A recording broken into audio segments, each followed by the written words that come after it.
নমস্কার বন্ধুরা, আমি মৌমিতা। আহারে পাহাড়িতে আপনাদের সকলকে স্বাগত। আজ চলে এসেছি এক নতুন রেসিপি নিয়ে। আজকের রেসিপি মুড়ি ঘন্ট। প্রথমে আমি কড়াইতে 1.5 চা চামচ জিরে এবং 1 চা চামচ ধনে দিয়ে দেব। দিয়ে এটা শুকনো খোলায় 2-3 মিনিট ভাজবো এবং গুঁড়ো করে নেব। এটা রুই মাছের মাথা। এটাকে আমি নুন হলুদ দিয়ে মাখিয়ে রেখে দিয়েছি। কড়াইতে 50 ml সর্ষের তেল গরম করতে বসিয়ে দেওয়া হয়েছে। তেল গরম হয়ে গেছে। এবার এই গরম তেলের মধ্যে আমি মাছটা কড়া কড়া করে ভেজে নেব।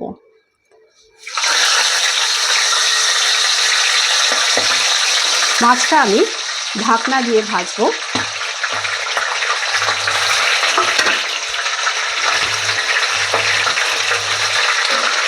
মাছটা ঢেকে দিলাম। মাছের মাথা ভেজে তোলা হয়ে গেছে। এবার আমি এই পোড়া তেলের মধ্যেই আলুগুলো, যেগুলো ডুমো ডুমো করে কাটা আছে, সেগুলো ভেজে নেব এবং ভাজার সময় আমি একটু নুনও দিয়ে দেব।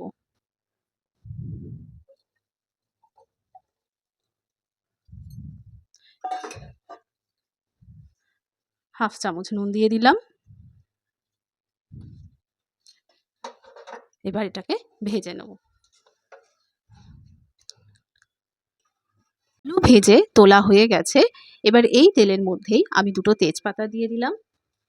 এরপর দিয়ে দিলাম 2টো শুকনো লঙ্কা ফাটিয়ে, একটু নাড়িয়ে নিই।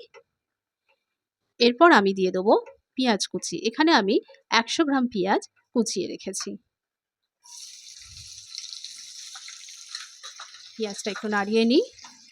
এরপর আমি দিয়ে দেব আদা রসুন পেস্ট। আদা রসুন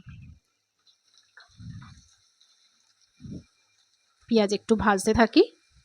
পেঁয়াজটা আরেকটু ভাজা হয়ে গেলে এর মধ্যে আমি টমেটো কুচি দিয়ে দেব।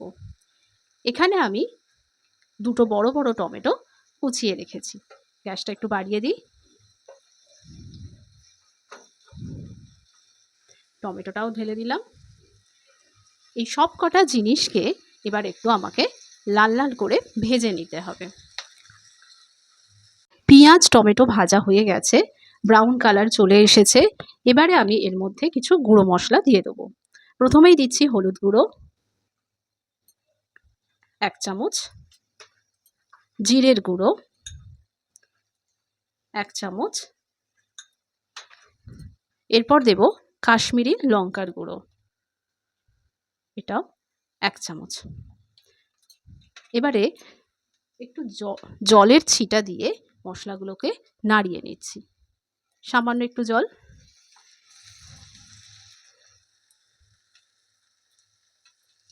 দিয়ে মশলাটাকে একটু বাড়িয়ে নাড়িয়ে নিচ্ছি।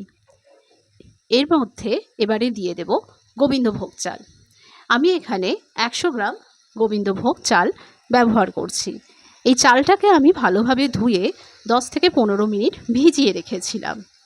এবারে এই চালটা খুব বেশি ধোয়ার দরকার নেই, কারণ গন্ধটা তাহলে চলে যাবে। মশলাটা ভাজা হয়ে গেছে। এবারে আমি চালটা এর মধ্যে দিয়ে দেব।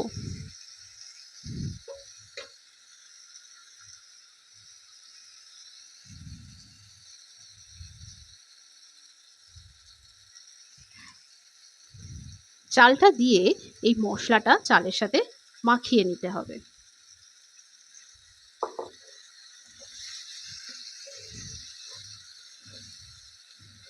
এরপর দিয়ে দেব ভেজে রাখা আলু, দিয়ে আবারও একটু নাড়িয়ে দিই।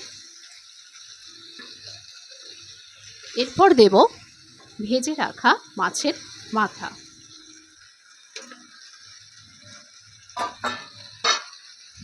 দিয়ে মাছের মাথাগুলো একটু খুন্তি দিয়ে যদি ভেঙে দেন এইভাবে, তাহলে মশলাগুলো মাথার সাথে ঢুকে যায় এবং এর টেস্ট বাড়ে। এইভাবে একটু ভেঙে ভেঙে দেবেন।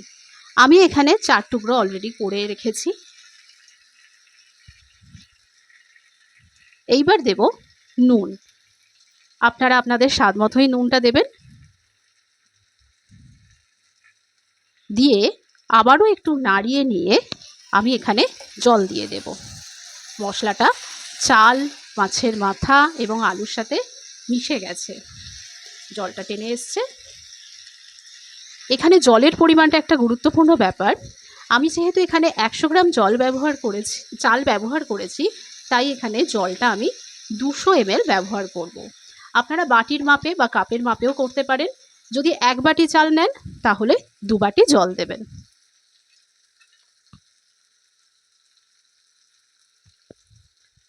আমার এই বাটির 1 বাটি চাল ছিল, তাই আমি এইভাবে এই 1 বাটি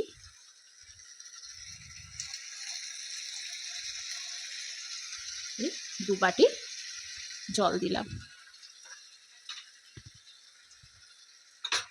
সব কিছু দিয়ে এবারে একটু নাড়িয়ে নেব, নিয়ে ঢাকনা চাপা দিয়ে দেব।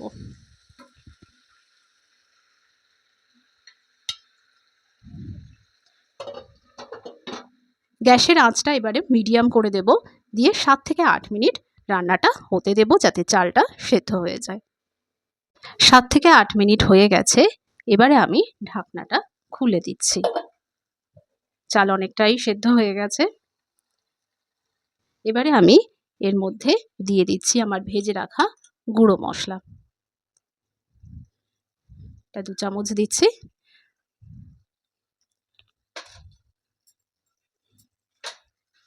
চিনি সামান্য একটু দিয়ে দিলাম।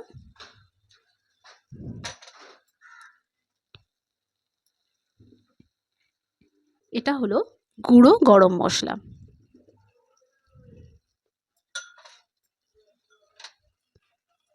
আর দিয়ে দিচ্ছি 1 চামচ ঘি।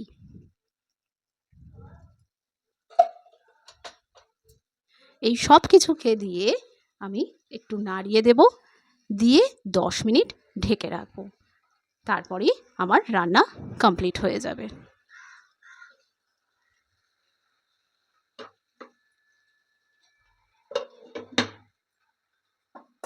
10 মিনিট পর ঢাকনাটা খুলে দিচ্ছি। দেখুন কতটা ঝুরঝুরে হয়েছে।